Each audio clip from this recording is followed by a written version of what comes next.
everybody, and welcome to the very first Varsity Views Podcast. I'm Nick Stevens. If you're watching this or listening to this, you probably know that I've covered high school sports in North Carolina for quite some time, since 2006, including almost all that time at high school OT.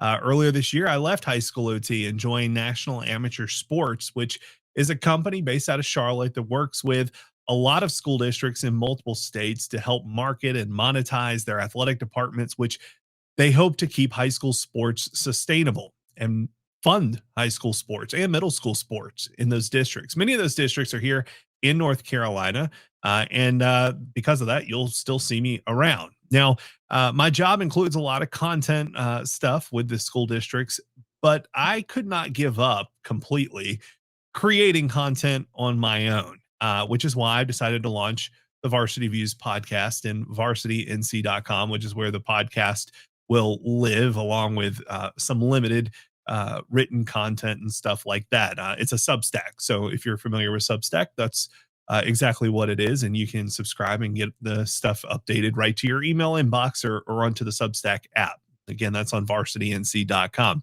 Now, what this is not is it's not what you're used to seeing from me at high school OT. I don't, with my job, my new job, I don't have time to devote to all of that kind of content. I'm not going to be out covering games on a daily basis or anything like that. Don't come here looking for scores on a Friday night or playoff projections. None of that stuff. I don't have time to do all of that. But I do want to continue doing some storytelling, doing a little bit of reporting, doing a little bit of insight into things around high school sports. And that's what I hope to get out of this podcast. Now, I also want to use this podcast to help elevate high school sports in North Carolina, and that includes what my colleagues in the media are doing. So I hope you're going to see guests on here who are members of the media, who are reporters at local newspapers, at TV stations, radio hosts, some of my former colleagues at high school OT who are still over there doing incredible work. I want to bring all of those folks onto this podcast over the course of the school year to talk about the teams and the schools in their area and also promote what they're doing to help high school sports grow. The more attention we can collectively bring to high school sports, the better off high school sports are, the better off all of the folks in the media are who are covering high school sports, and the number of people investing in high school sports in local media declines every year. So I want to help reverse that trend. I want to help bring attention to the work that my media colleagues are doing. And so I hope you'll see them on here as well. You'll also see interviews with players and coaches and administrators and other newsmakers in high school sports. You're going to hear from people who played high school sports in North Carolina and who are now doing big things, whether that's playing college or professional sports or completely outside of sports, having success doing what they do. I want to have lots of guests on here who can impact high school athletes, impact coaches with their knowledge, their experience. And so there may be times we talk to people who aren't necessarily in the high school sports world, but what they do or the insight they provide can benefit those who are. So it's going to be a wide-ranging show with lots of different types of guests, and I'm really looking forward to it. It's a passion project of mine, and I hope that you will follow along. You can follow me on social media at Nick Stevens HS, and this podcast will be available for download anywhere you get podcasts. You can also watch it on YouTube. Varsity NC is the YouTube channel, or you can go to varsitync.com. So again, really looking forward to it. Now, our first episode, we're going to talk about a really important topic, and that is coaches' pay. It's something that has been a story literally since I started covering high school sports in 2006. And quite honestly, it's become a more urgent story since then. I remember covering Wake County when they were increasing their coaching supplements several years ago. It was something that wasn't done in a lot of districts across the state. Wake County was able to get that across the finish line.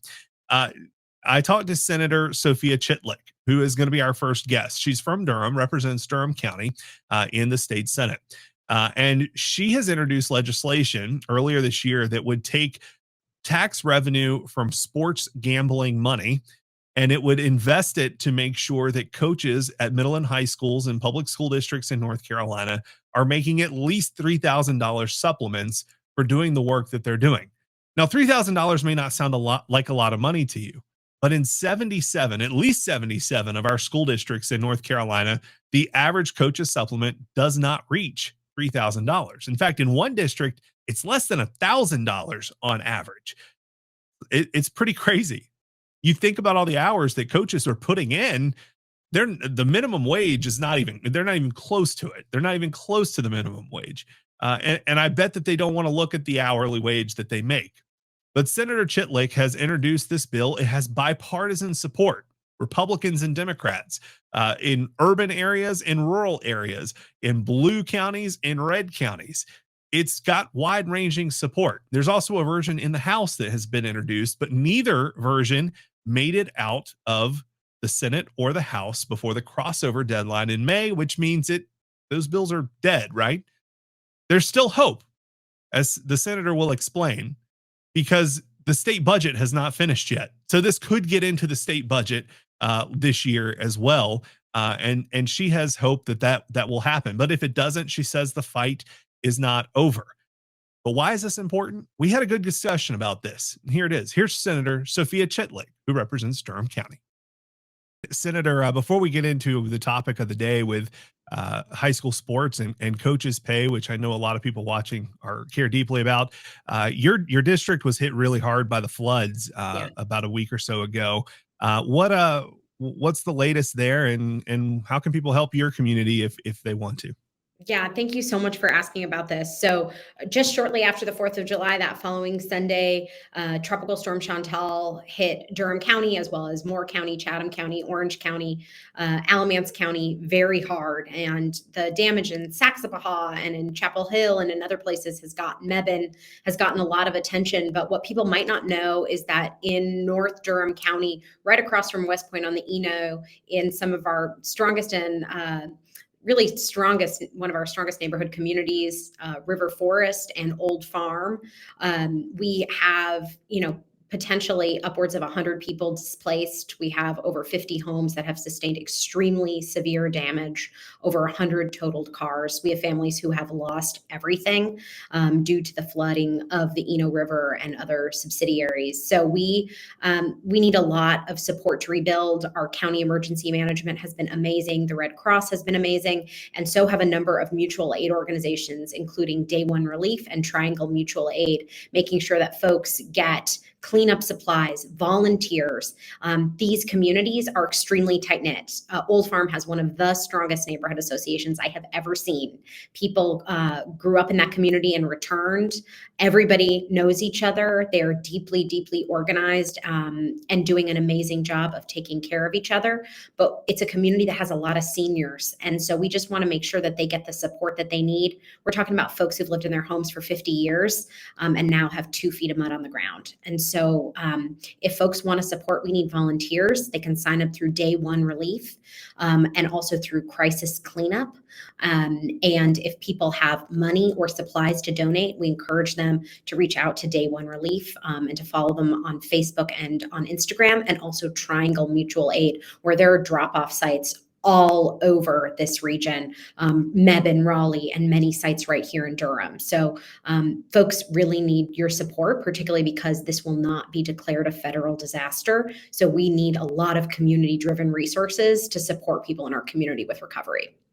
Yeah, we'll put some links to that in the notes of this interview, so people can find that there. And we've been emailing back and forth with your staff about today's topic, and that's Senate Bill 657, which is the Keeping Our Coaches Act. And I joked with you before we started recording, a lot of people in high school sports, I don't know if traumatized is too strong of a word, but they're hesitant, I guess is better, when they hear about the state legislature and high school sports, because there's been so much movement with high school sports in the state legislature over the last 4 or 5 years or so. But when people heard about this bill, which by the way has bipartisan support, they were like, wait a second, somebody's trying to pay us more. And correct me if I'm wrong here on the details, but what you've introduced would set aside $11 million of tax revenue from sports betting to help ensure that full-time coaches at public schools in North Carolina are getting at least $3,000 in supplemental pay. Are those That's details exactly correct? it. You nailed it. And that Okay. $11 million does not come from raising taxes. It comes from our existing sports betting money. Which is one of the things I wanted to ask you about, because there has been discussion. I'm not even sure where this stands right now, but there has been discussion about increasing the tax rate on sports betting revenue. Yep. But that's not associated with No. this at all, right? No. That development actually happened after we filed this bill. And so I've gotten also a lot of constituent feedback about that, about doubling the Sure. tax on sports betting from 18% to 36%. And so regardless of what happens with that, which I'm not affiliated with, this is a separate piece of legislation that's focusing on whatever revenues we do have, whether it's from 18% or 36% taxes, directing this very, very small percentage actually of those revenues towards making sure that our coaches have a sustainable supplement, or at least start them on that path to sustainability for the incredible work that they're doing in our communities with our young people. And tax revenue when it comes to sports betting, is that coming from people who are winning on sports betting, or is that coming from the sports betting companies that are making lots of money on the people who are losing? Yeah, that's a really great question. I am not 100% sure about the answer to that question, but I do believe that winnings are taxed for individuals. There is actually some legislation to change that, because I know that also losses are taxed. Yes. And so there's been some legislation around that. So I believe that this is the individual contribution, but we need to confirm. Okay. So let's get into like the details of the money that would go to coaches, because that's the most important part here. For sure. I think. Can you explain how local versus state contributions work in this? There's a clause in there about no supplanting of the local by local boards of education or local school districts. Can you explain what that means? I feel like that's a real technical part of the bill.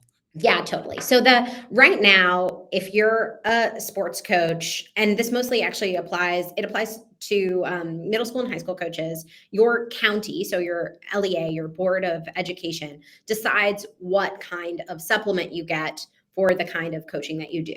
So they fund that supplement. And typically that money, right, will come from those individual counties, those individual LEAs or school districts. And these vary wildly. And I have the spreadsheet right in front of me. They have a certain number of coaches in every county, and they have an average coach supplement. So it might be that within those counties, if you're a football coach, you get more. If you're a middle school coach, maybe you get less. So it varies. Each county kind of sets their own formula, and then they fund their own formula. However, we have really, really huge swings. So we have some folks, like in Yancey County, the average supplement is $1,400 per coach per season. In Lexington County, it's only $847. But when we're looking at a place like Chapel Hill, you're looking at upwards of $12,000-$13,000 as your average. So Wow. but folks are mostly doing the same job and getting paid really, really differently from it. So right now there's not state money going to coaching supplements. This is the county. We know not every county can afford to do that. Chapel Hill's doing that because they can afford to do it. They have much, much higher tax revenue than a Lexington County, right? And in Durham, we have a lot of high tax revenue, but we have a lot of competing needs and priorities. So what we wanted to do was to try to get everyone up to parity, because we know that the thing that makes the biggest difference in a young person's life is the presence of a caring adult. And coaches are not just athletic trainers or teachers. For 99% of kids enrolled in these programs, they are that caring adult. So they can be a parental figure, a college counselor, a mentor, a friend. That is, for a lot of those students, one of the closest relationships in their lives. And we hear that over and over again from students, alumni, and also from coaches. So whether you're, in Dare County or whether you're in Buncombe, you're doing that for our kids. And we want to make sure that folks get up to that baseline parity. So we wanted to add some state funds that would do that. However, we didn't want to say, okay, the state's now going to fund $3,000, right, for every person, so that the LEA said, great, we're just going to have you do the whole thing. So we basically looked at the rates right now and said the state will fund the difference between where you are and $3,000, but you cannot go lower than what you're doing right now for the supplement. So we want it to be a partnership between counties and between the state, and we don't, so that there's some sustainability, and maybe that partnership would even incentivize those counties to go higher. So what we're doing is trying to secure that $3,000 baseline, but we're not penalizing districts that are actually going higher. So maybe this will give them that incentive to actually increase that coach pay over time. That would be the hope, is that we're working together to boost that we create a new floor, but that we're not limiting a higher ceiling. Right. And so, correct me if I'm wrong here, but let's say a coach is paid $1,500 right now. What this legislation would do is it would give that coach from state money another $1,500 so that they're making $3,000. But if this district was like, well, we're just going to pay you 500 instead of 1,500, they would not be the district would not be eligible for that money, right? That's correct. They cannot go below these current levels. We hope that this will really incentivize districts to hold steady and to increase and not to lower. I think what you said in that answer was so important about the importance of coaches. I talk about this a lot in my job of the role that coaches play, and it's not just winning games or getting kids recruited, although that's part of it, right? You want to give kids opportunities to play in college if they can, but there's so many kids playing sports in North Carolina, over 200,000 at the last count we had, playing high school sports at public schools in North Carolina. And that is the most effective dropout program that exists. And it's really not funded a lot by the state government. Really, even in some cases, the local boards are not funding sports very much. It's up to booster clubs and making money at the gate and all that kind of stuff. But the impact of high school sports, grades are better, test scores are better, the dropout rate is almost zero.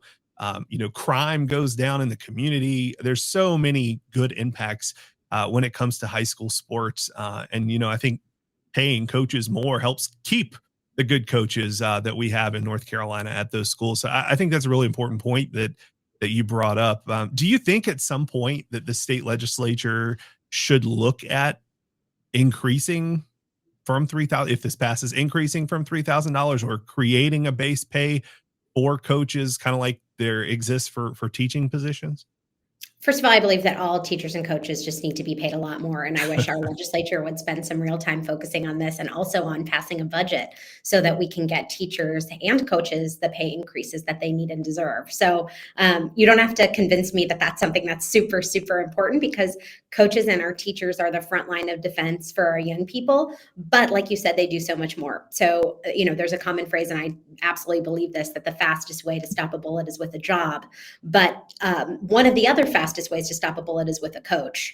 And you're right that young people who are involved in sports are not committing crimes. They're going to college. You have somebody who is really wrapping around a young person, teaching discipline. In my work as an investor, I always put folks at the top of the pile who competed in sports at a high level, because I knew that they would make incredible executives, because they learned that discipline and that skill, that not only would they make incredible executives, but that they were natural leaders, that particularly when they were in team sports. We actually see it in our own Senate Democratic leader, Sydney Batch, who was also a track star in high school. And she's an incredible leader of people. And so, investing in student athletes is actually investing in our future workforce in a really important way. And the people who are creating our student athletes, shaping their futures, are our coaches. And I think they just have not gotten a lot of love. I think, first of all, people don't understand the amount of work that it takes and the level of professionalism of our coaches. People are doing this because they love it, and that's great, but the love does not pay the bills. And so I think it is absolutely critical that we honor people's sacrifices, contributions.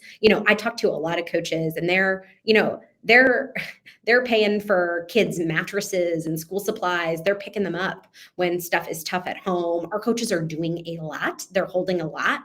And this idea actually comes from them. So this idea was presented to me. I got a call from someone here in our community, Omar Beasley, former coach at Hillside High School, who said, we got to do something about coaches' pay. This is an issue all over the state. Let me tell you about what coaches are doing. And I think that the best policy ideas come, of course, from the people who are most directly impacted. And we see the results when students are enrolled in sports, but we don't really think about why that's happening. It cannot happen without our coaches. So it is absolutely critical, right? We need to see them as mental health first responders, as educators, and as mentors, and pay them for their work. So I hope that this creates a precedent, a foundation. It's going to be very hard to implement. And, we've passed our crossover deadline. This bill did not make crossover, which means it didn't pass one of the houses. We actually made sure to have it introduced in both houses to increase those chances. So what it really becomes is a budget recommendation. And can we work with our colleagues across the island and all parties to see that we can get this done in the budget? And I don't know, but I'm still hopeful because, again, it's not just a bipartisan issue, it's a nonpartisan issue. Yeah, and I was actually going to get to that crossover question because I did not know how that would work. Now I knew that it was in both the House and the Senate, but I didn't know, since we have passed crossover, what was that, like early May or so? Yeah. But it's good to hear that it could potentially still get into a budget bill.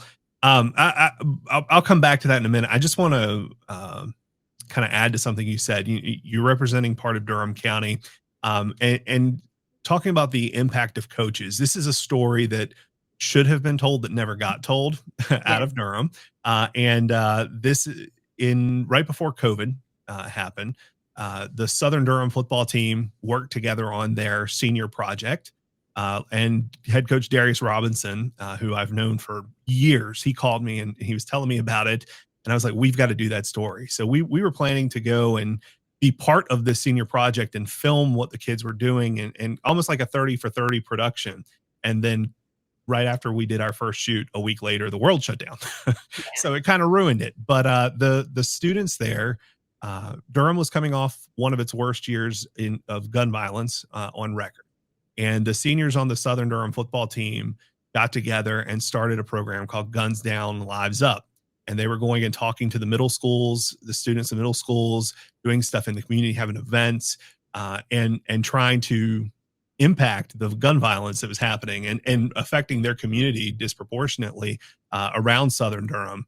It was really inspiring to hear the conversations. I went over there one day. We didn't take cameras or anything. I just wanted to talk to them and kind of hear what they had to say before we started filming, to hopefully make them feel more comfortable talking about it on camera, and just listening to their stories and how they wanted to impact their community. Those things, yeah, they're possible outside of sports, but when you bring people together around sports and you have leaders like Darius Robinson at Southern Durham who are trying to put kids in a good position, like those are the things that high school sports can actually make a huge difference in the community. And I don't know all the data around crime or anything, or what does or doesn't work, but I do know that the crime rate went down, and I think that they probably had something to do with that, with the work that they did in the middle schools, especially talking to kids there. And I know how much that meant to them. I mean, there were some emotional conversations. So, that's just one example from the Durham community that I know about. And there are literally thousands across the state of North Carolina. I know. What inspired you to sponsor this, though? I know you mentioned there was a call from a coach, but I mean, you've obviously got a bunch of data from other school districts across the state. Yeah. Like, what inspired you to get behind this?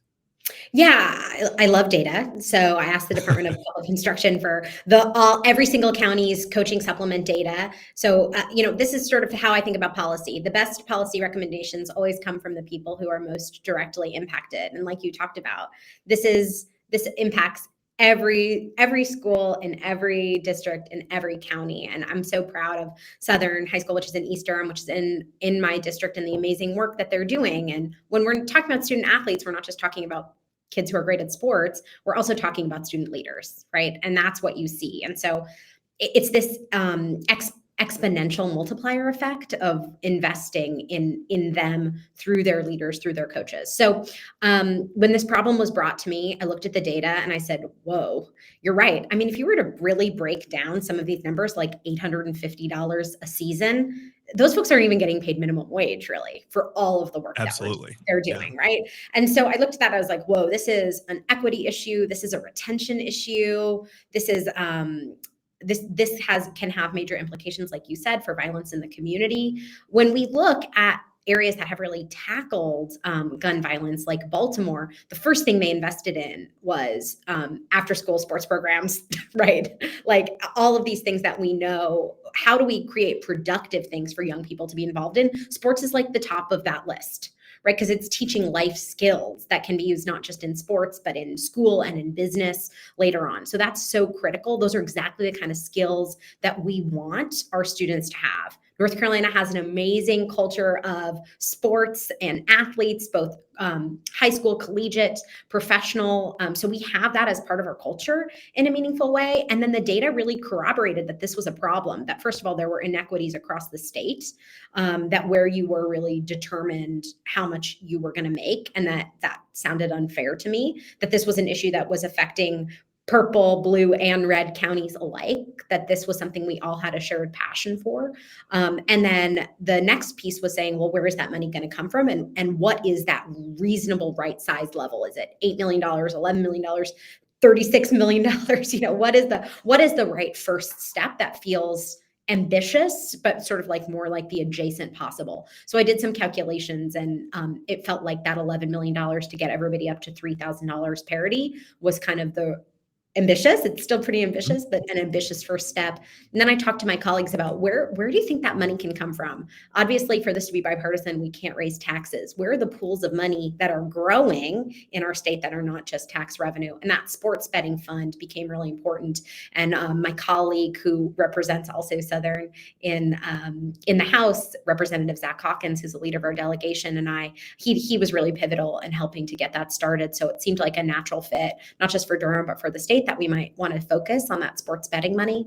And then I went around to talk to my colleagues. And so Senator Settle was a middle school football coach for 25 years. Oh, wow. And so he knows so intimately. And we sat and he told me stories of the ways that he went above and beyond for students and what it means to be a coach, and how that just extends way beyond the football field, right? That you're getting involved in kids' lives, that you are a mentor, that you are part of their families, that you're doing so much more than teaching them about sports. And that really seemed, Senator Settle's passion for students, for his county, that also played a big role in kind of working together to see what are those right thresholds, as well as Senator Johnson. And in his area, they'd had some coaching retention challenges. So he also was just a natural partner for this legislation. Senator Johnson from Union County, I believe, correct? Yeah. So that's one area of the state down around Charlotte. They really have had a hard time keeping coaches. They leave for South Carolina a lot of times because it's a short drive across the border where they get paid a lot more. And I know the Charlotte Observer has done a lot of coverage of that as well. So like you said, this is an issue that's affecting districts all over the state, big and small, urban and rural, literally everywhere, without a doubt. Have you had any surprising reaction from anybody that you've talked to? Yeah, this has made national news, I think, and I'm shocked by that. I'm the primary sponsor of over 50 bills. So I helped write over 50 bills this cycle. And this is the one that has probably gotten the most attention, which was surprising to me. I'm talking about, childcare and all of these other major issues. But I think what's really interesting is I just think that coaches have not gotten a lot of love.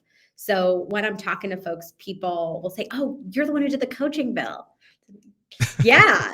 And it's a funny thing. I never played sports, so it's particularly Really? ironic. I'm terrible at sports. I have no athletic ability whatsoever. Like theater was my team sport, so I couldn't. The performing arts are just like sports, though. They have the same impact, Totally. Mhm. Totally. So, how is it that a kid who can barely kick a ball has become a champion of coaches? And that's just because I know the power of young people and the caring adults who support them. So I've spent my career working with early stage nonprofit and for-profit startups, and mostly in education. And so I helped scale up an organization called the Future Project, where we put dream directors into public high schools. So we created this new character for public school, partially life coach, partial social emotional learning, part culture change. But a coach is a coach.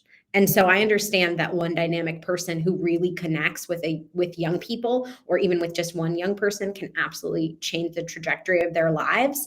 We can't put a dream director into every public high school, but we have a coach or more than one coach in almost Yeah. every public high school. And so we have people who are playing that role and who deserve the acknowledgement, both socially and also financially, for that work. So anybody who is playing that meaningful role in a young person's life, I want to make sure that they're acknowledged and that they know that folks in the legislature are fighting for them and that we see their work and we're so grateful for the role that they're playing in their communities. Well, Senator Sophia Chitlik of Durham, we appreciate you spending some time with us to talk about this. I know a lot of people who are going to be paying attention to this interview are very much in favor of seeing this included in the state budget. We appreciate the time, and we wish the best of luck to everybody in your district that was impacted by the storm. Thank you so much. And we will continue to fight for this legislation. If it's not this cycle, we'll try to introduce it again and make sure that this is not an issue that is going away. So thank you so much for covering this. Thank you to Senator Chitlik for joining us here on the Varsity Views podcast. And, it is a very important issue, coaches pay. The impact coaches have on high schools and middle schools in North Carolina is enormous. The impact of high school athletics participation is well documented. It's been studied in many different places, including here in North Carolina, where it will show kids get better grades, they have better test scores, they have better outcomes. The dropout rate is almost 0% among high school athletes. They have fewer disciplinary referrals. In communities where the participation rate is high, there's less crime. In those communities, the economics are better in those communities. So there's so many different positive aspects that come from high school sports, and to fully realize them, we have to invest in the people who make them possible. And that starts with the coaches who are on the front lines every day, which is why this bill has a lot of support. And hopefully we will see coaches pay get increased. And hopefully this is just a first step, because our coaches do deserve to be paid more, without a doubt.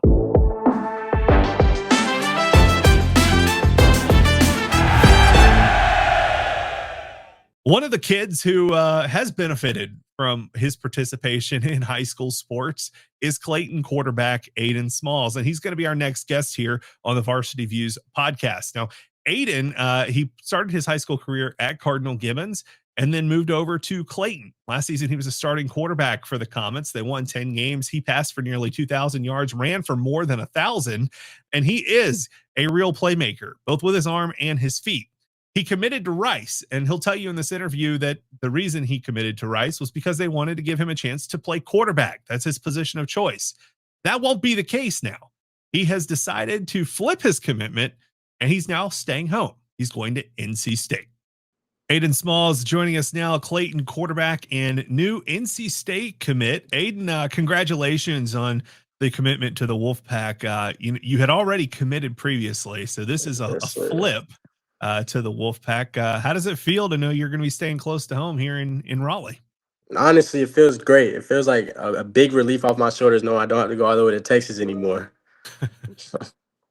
What Rice was where you had committed to. Right. What was it about Rice initially that drew you to that program? That is halfway across the country from here. Yeah. What drew me to that program was they gave me the opportunity to play quarterback and to lead their program, and it all sounded great. I mean, and then I went over there.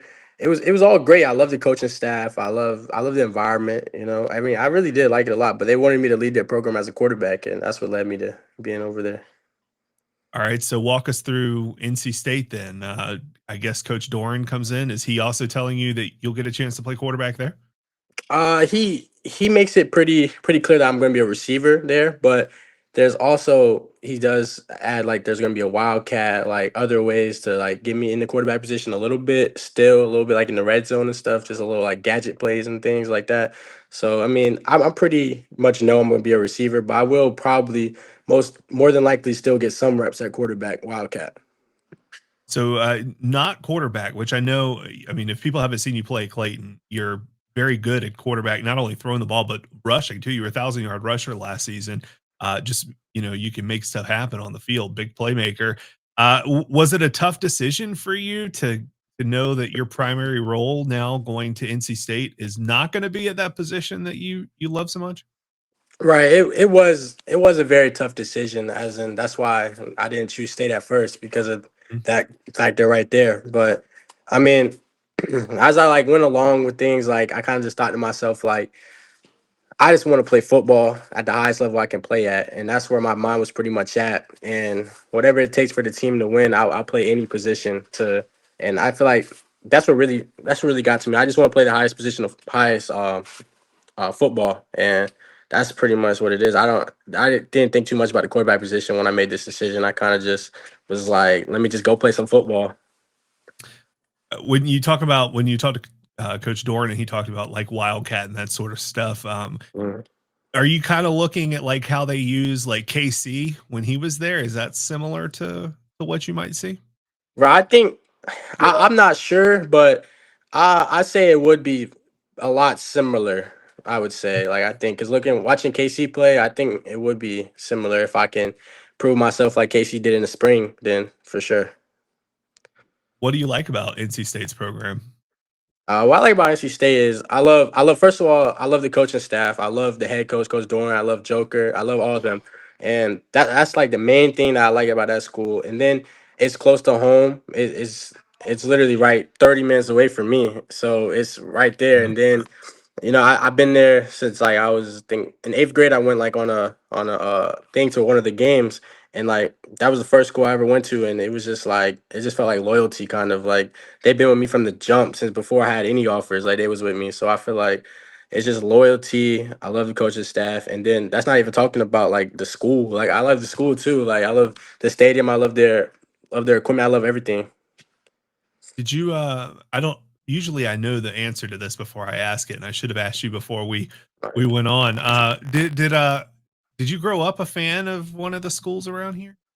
Oh yeah, I did, but I would say Well, like which one? Which one? it's switched up. I pretty much was a bandwagon a little bit, like because I like basketball too. So I was in between UNC and Duke with basketball Uh-oh. growing up for sure. But I mean, football wise though, I did remember when State used to play Clemson and that. And I remember all that. But I also like when UNC was playing Clemson and stuff. But I don't know. I was all over the place when I was a kid. Well, as long as you're pulling for the Wolfpack now, I think they'll forgive you for Right, any of right, the right. UNC and Duke moments. Will For Wade's going sure. to have them doing good things, I think, at NC State. I think Uh, so. Yes, sir. what's the reaction been like for your friends and family and folks around Clayton now that you've decided to go to NC State, pretty much stay home? I think for like my friends wise, like I think all of them like just they know me very well, so they kind of like knew a little bit. They didn't know if I was gonna actually go all the way to Texas because they know how much I like state from since I was younger. So like it was a surprise to them, but it wasn't as much a surprise to everybody else. Everybody else seemed like they had no idea. It was like it was just all of a sudden like people just texting me and stuff talking. It's just funny though. Yeah, they had no idea. Was it tough to make that decision? I mean, I know in the world of college sports now, the transfer portal and everything, it's not like it was 5 years ago, right? But is it tough to Right. commit and then make that decision to decommit No, and go? it's very, very, very tough. It's just like because you know that like you have one school that you're committed to that believes you 100%, and you like gave them all your interest, and then I think I was the only quarterback recruit, only one commit, so it just felt like that just feels really bad because like I know how much like they love me and believed in me, and I love when people believe in me. Like that's usually like where I love to do. But I mean, yeah, that made the decision really really difficult. But I mean, I had to do what was best for me. But yeah, Yeah, absolutely. I don't know how you share as much as you want, or just tell me you don't want to talk about this, and we'll take this part right, out. That's fine too. right. Uh, but walk us through that process of you've committed to Rice. NC State had already offered you, I believe, before you had committed. And then what happens? Who reaches out? What's the discussion like that convinces you that you need to give it another look and ultimately make that decision? Honestly, it wasn't they didn't reach out to me. Like I had finished. I got off my OV at Rice, and then I was supposed to already go to State's OV the next weekend, but Keyshawn was going to that, and I was talking with Keyshawn, and I was telling Keyshawn, I was like, oh, like I don't know if I should go. Like I haven't talked to them since I've committed. Like that's what happened. And Keyshawn was like, come on, man, you know they want you. Like he was like, come on, bro. So then he called Coach Doran, and then as soon as he called Coach Doran about it, then they all started hitting me up, and then that's what pretty much happened. So Keyshawn is the reason that NC Yes. State fans have a commit Yes, from Aiden Keyshawn. Smalls. Yes, Keyshawn Stansel. Yep. Well, State fans, you can thank him on social media for that one. Tell NC State fans what kind of a player are they getting in Aiden Smalls? They're getting a player that's going to go 110% at all times. Like when I get on that field, I like to show off my speed. Like I feel like speed kills. I feel like that's my best weapon is speed wise. And then also coming from the quarterback position, moving the receiver, I also have like a good like feel for the like coverages and stuff. And I kind of can see what the quarterback is thinking because I did it now for 2 years. Well, it'll be for 2 years on varsity now. So I feel like I have a good way of knowing where to be, what spots to get to, where a quarterback can see me at.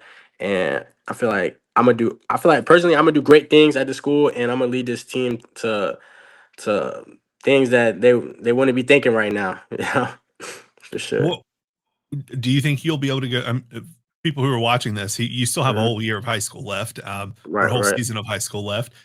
Is this a situation where you think you'll be able to go in and make an impact right away, or is there a plan in place to develop you first? I don't know if like redshirting's even been discussed yet. It's still kind of early for that.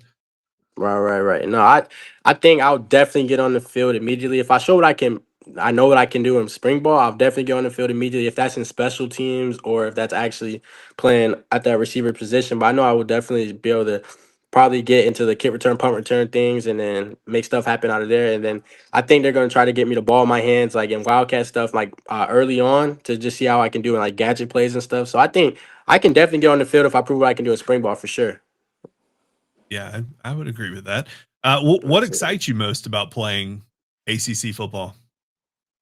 What excites me most is playing in front of the fans. To be honest, like I love that. That's like one of my favorite things about football is the fans. So I want to be able to play in that big environment, a stadium, and with all those ACC fans, and especially Pac fans. Like I just Yeah. can't wait to do that for sure. I'm gonna give you a couple questions here that'll be quick. We'll let you Okay. fire off some quick answers. Player that you model your game after? Oh, Lamar Jackson. Lamar Jackson. Those are big shoes to fill. ACC Yeah. legend Lamar Jackson. Uh, what's your go-to pregame hype song? I say goals by YoungBoy. Okay. Dream stadium to play in? NC State. Carter Finley. Carter I Finley. think I Yep. think we got to pick a different one. You're gonna All play right, I so bet many games there. we can pick a different one. I'm gonna say I want to play at Clemson, Death Valley. Clemson. All right, that'll be a Yeah, good yeah. atmosphere. Absolutely. hmm What's your go-to pregame meal?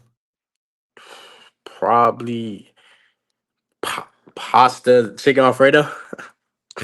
I thought it might be the smoothie you have named in your honor down in Clayton. Is that not? Oh yeah. It could be that too. Yeah, Maybe that's your post game.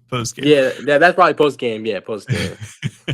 All right, and a Clayton question for you. Who's the funniest teammate you got on the team? Funniest teammate. I'm gonna say Noah Smith, running back. Running back Noah Smith. Yep, How, yep. how's Clayton looking right now? Getting ready for a new season. Clayton's looking great. Honestly, in my opinion, I think we get players in that have. But yeah, we're gonna be good. Like we have a good offense. I feel like we have great weapons. We have a good D line with Keyshawn. We have AK DB. We got Tayshawn, another DB. Like our DBs are stacked. Like I think we're gonna be really good. What do you think you need to see from your teammates, from your team, from yourself going into the season? You were, I believe, what 10-2 last year. Right, Um, right. what do you need to see to take that next step? Maybe win the conference and make a run in the playoffs. We just gotta stay focused at all times. Like even when we're going through the patches where the teams aren't so good, like we got to stay focused and stay and like know what our goals are and keep fighting for the goals and don't think about like the teams that are like maybe not championship teams, but we need to like honestly we just need to stay focused, stay working hard, 100% all the time. Like last year we was 100% most of the time, but not all the time. So this year we gotta be 100% all the time. I think we're gonna be able to make a run for sure. All right, Clayton, quarterback, rising senior, Aiden Smalls, the latest NC State commit as well. Congratulations again, Aiden. Appreciate the time and good luck your senior season at Clayton. Yes, sir. Thank you for having me. If you haven't had a chance to see Aiden Smalls play in person, if you're anywhere near the Clayton area, if you're an NC State fan, you definitely want to go check that out. He's very good and he's a lot of fun to watch. And I think NC State fans are going to like him. I've said for years, I think Dave Doran does a very good job of finding these 3-star players, and that's what Aiden Smalls is rated at, and developing them into more important, bigger players who could have been 4 stars, maybe even 5 stars one day. And I do think it's interesting to hear him talk about the potential Wildcat options at NC State and compare that to what NC State did with KC back in his freshman season. So I think it's going to be fun to watch him at Carter Finley Stadium. If you're an NC State fan, I think you should be excited and get out there to watch him at Clayton High School this fall. Definitely worth taking a trip one Friday night or watch it on the NFHS network if you can't make it in person. Thank you to Senator Sophia Chitlik. Thank you to Aiden Smalls for joining us here on our first episode of the Varsity Views podcast. We will be back next week with another episode. If you've got ideas for me, stories, topics, guests, I want to hear them. Send them to me on social media at Nick Stevens HS. We look forward to hearing from you there. And we will see you next week for another edition of the Varsity Views podcast.